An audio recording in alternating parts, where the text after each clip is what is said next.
Hi friends, ಇವತ್ತು ನಾನು ಮನೆಯಲ್ಲಿ ಟೊಮೆಟೊ ಹಣ್ಣಿನ ಕೆಚಪ್ ಯಾವ ರೀತಿ ಮಾಡುವುದು ನೋಡೋಣ ಬನ್ನಿ. ತುಂಬ ಸುಲಭವಾಗಿ ಮಾಡಿಕೊಳ್ಳಬಹುದು. ನನ್ನ ಚಾನೆಲ್ಗೆ ಸಬ್ಸ್ಕ್ರೈಬ್ ಆಗಿಲ್ಲ ಅಂದರೆ ಸಬ್ಸ್ಕ್ರೈಬ್ ಆಗಿ ಬೆಲ್ಲೈಕನ್ನು ಕ್ಲಿಕ್ ಮಾಡಿ. ನಾ ಹಾಕುವ ವಿಡಿಯೋ ಎಲ್ಲರಿಗಿಂತ ಮುಂಚೆ ನಿಮಗೆ ತಲುಪುತ್ತದೆ.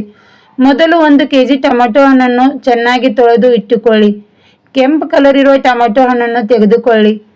ನೋಡಿ, ಟೊಮೆಟೊ ಹಣ್ಣು ತೊಳೆದ ನಂತರ ಕಟ್ ಮಾಡಿಕೊಳ್ಳಬೇಕು. 1ರಲ್ಲಿ 4 ಭಾಗವನ್ನಾಗಿ ಮಾಡಿಕೊಂಡು ಕಟ್ ಮಾಡಿಕೊಳ್ಳಿ. ಇಷ್ಟೊಂದು ದಪ್ಪ ಕಟ್ ಮಾಡಿದರೂ ನಡೆಯುತ್ತದೆ. ನೋಡಿ, ಈ ರೀತಿ ಟೊಮೆಟೊ ಹಣ್ಣೆಲ್ಲ ಕಟ್ ಮಾಡಿದ ನಂತರ ಟೊಮೆಟೊ ಹಣ್ಣಿನ ತುದಿ ತೆಗೆದುಕೊಳ್ಳಿ. ತುದಿ ತೆಗೆದ ನಂತರ ಒಂದು ಪಾತ್ರೆಗೆ ಹಾಕಿಕೊಳ್ಳಬೇಕು. ವಿಡಿಯೋ ಕೊನೆಯವರೆಗೂ ನೋಡಿ, ನಿಮಗೆ ಅರ್ಥವಾಗುತ್ತದೆ.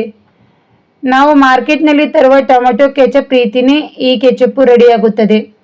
ನಾವು ಸುಮಾರು ದಿವಸ ಸ್ಟೋರ್ ಮಾಡಿ ಇಟ್ಟುಕೊಳ್ಳಬಹುದು. ಸ್ವಲ್ಪನೂ ಹಾಳಾಗುವುದಿಲ್ಲ. ಒಂದು ಸಲ ಮನೆಯಲ್ಲಿ ಮಾಡಿಕೊಳ್ಳಿ, ಏಕೆಂದರೆ ಮನೆಯಲ್ಲಿ ಮಾಡುವುದರಿಂದ ಆರೋಗ್ಯಕ್ಕೂ ಒಳ್ಳೆಯದು. ನೋಡಿ, ಒಂದು ಪಾತ್ರೆಗೆ ಎಲ್ಲ ಟೊಮೆಟೊ ಹಣ್ಣನ್ನು ಹಾಕಿಕೊಳ್ಳಿ. ಹಾಕಿದ ನಂತರ ಇದಕ್ಕೆ ಒಂದು ಕಟ್ ಮಾಡಿರುವ ಉಳ್ಳಾಗಡ್ಡಿ ಹಾಕಿಕೊಳ್ಳಿ, ಹಾಗೂ ಚಕ್ಕೆ ಹಾಕಿಕೊಳ್ಳಿ. ಚಕ್ಕೆ ಹಾಕಿದ ನಂತರ ಒಂದು 5ರಿಂದ 6 ಬೆಳ್ಳುಳ್ಳಿ, ಒಂದು ಅರ್ಧ ಕಪ್ ನೀರನ್ನು ಹಾಕಿ ಬೇಯಿಸಿಕೊಳ್ಳಬೇಕು. ಒಂದು 5 ನಿಮಿಷ ಬೇಯಿಸಿದರೆ ಸಾಕಾಗುತ್ತದೆ. ಗ್ಯಾಸ್ ಮೇಲೆ ಪಾತ್ರೆನಿಟ್ಟು ಒಂದು 5 ನಿಮಿಷ ಮುಚ್ಚಳ ಮುಚ್ಚಿ ಬೇಯಿಸಿಕೊಳ್ಳಿ. ಎಷ್ಟು ಚೆನ್ನಾಗಿ ಬೇಯ್ತಾ ಇದೆ ನೋಡಿ, ಇದೇ ರೀತಿ ಬೇಯಿಸಿಕೊಳ್ಳಬೇಕು. ತುಂಬ ಸುಲಭವಾಗಿ ಈ ಟೊಮೆಟೊ ಹಣ್ಣಿನ ಕೆಚಪ್ ಮಾಡಿಕೊಳ್ಳಬಹುದು, ಹಾಗೂ ತುಂಬ ಟೇಸ್ಟಿಯಾಗಿರುತ್ತದೆ. ಬೇಯಿಸಿದ ನಂತರ ತಣ್ಣಗಾಗಲು ಬಿಡಿ. ಇವಾಗ ಈ ಚಿಕ್ಕಿಯನ್ನು ತೆಗೆದು ಬಿಡಿ. ರುಬ್ಬುವಾಗ ಹಾಕುವ ಅವಶ್ಯಕತೆ ಇರುವುದಿಲ್ಲ. ಉಳ್ಳಾಗಡ್ಡಿ, ಬೆಳ್ಳುಳ್ಳಿ ಹಾಗೂ ಟೊಮೆಟೊ ಹಣ್ಣು ಮಾತ್ರ ಮಿಕ್ಸರ್ ಜಾರಿಗೆ ಹಾಕಿ ರುಬ್ಬಿಕೊಳ್ಳಬೇಕು. ಇದು ನುಣ್ಣಗೆ ರುಬ್ಬಿಕೊಳ್ಳಬೇಕು. ಈ ಟೊಮೆಟೊ ಕೆಚಪ್ ಅಂತೂ ನಾವು ಯಾವುದೇ ಸ್ನ್ಯಾಕ್ಸ್ ರೆಸಿಪಿ ಜೊತೆನೂ ಯೂಸ್ ಮಾಡಬಹುದು. ತುಂಬ ಟೇಸ್ಟಿಯಾಗಿ ಬರುತ್ತದೆ. ನಿಮಗೆ ಸ್ವಲ್ಪನೂ ಗೊತ್ತಾಗುವುದಿಲ್ಲ. ಮಾರ್ಕೆಟ್ನಲ್ಲಿ ಯಾವ ರೀತಿ ಸಿಗುತ್ತಲ್ಲ ಅದೇ ರೀತಿ ಮನೆಯಲ್ಲಿ ರೆಡಿಯಾಗುತ್ತದೆ. ನೋಡಿ, ಈ ರೀತಿ ನುಣ್ಣಗೆ ರುಬ್ಬಿದ ನಂತರ ನಾವು ಯಾವ ಪಾತ್ರೆಯಲ್ಲಿ ಟೊಮೆಟೊ ಹಣ್ಣು ಬೇಯಿಸಿದ್ವಲ್ಲ ಅದೇ ಪಾತ್ರೆಯಲ್ಲಿ ನಾನು ಸೋಸ್ತಾ ಇದ್ದೀನಿ. ಚೆನ್ನಾಗಿ ಸೋಸಿಕೊಳ್ಳಿ. ಈ ರೀತಿ ಸೋಸುವುದರಿಂದ ಟೊಮೆಟೊ ಹಣ್ಣಿನ ಬೀಜ, ಸಪ್ಪೆ ಎಲ್ಲನೂ ಮೇಲೆ ಇರುತ್ತದೆ. ಸ್ವಲ್ಪನೂ ಟೊಮೆಟೊ ಕೆಚಪ್ ಒಳಗೆ ಹೋಗುವುದಿಲ್ಲ. ಅದಕ್ಕೋಸ್ಕರ ಈ ಟೊಮೆಟೊ ಪೇಸ್ಟ್ ಸೋಸಿಕೊಂಡೇ ಮಾಡಿಕೊಳ್ಳುವುದು. ನೋಡಿ, ಯಾವ ರೀತಿ ಬೀಜ ಎಲ್ಲ ಮೇಲೆ ಬಂದಿದೆ.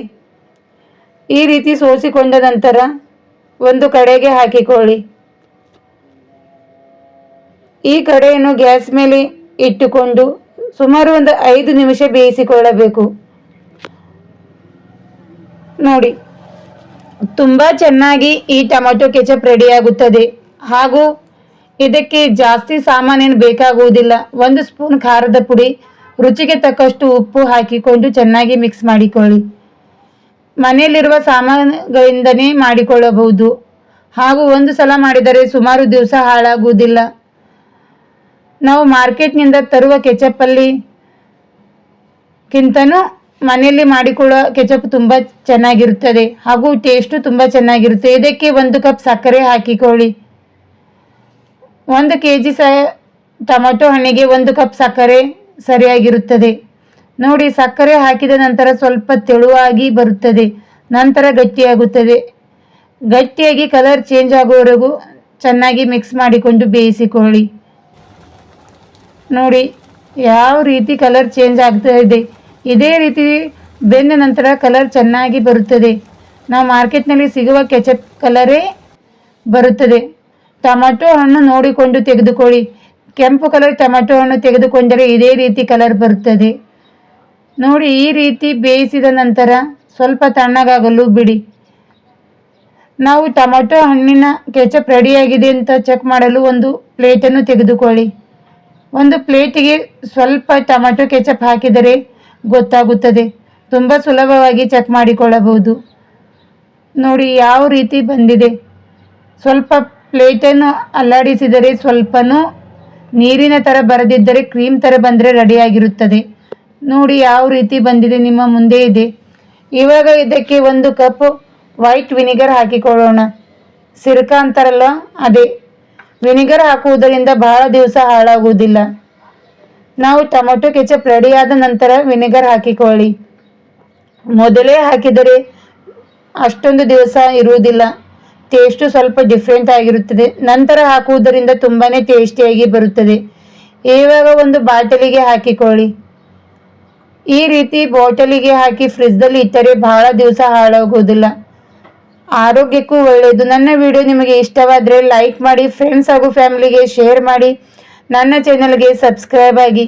ಈ ರೀತಿ ಮನೆಯಲ್ಲಿ ಟೊಮೊಟೊ ಕೆಚಪ್ ಒಂದು ಸಲ ಟ್ರೈ ಮಾಡಿ, ಮಕ್ಕಳಿಗೂ ತುಂಬ ಇಷ್ಟಪಡುತ್ತಾರೆ. Thank you for watching.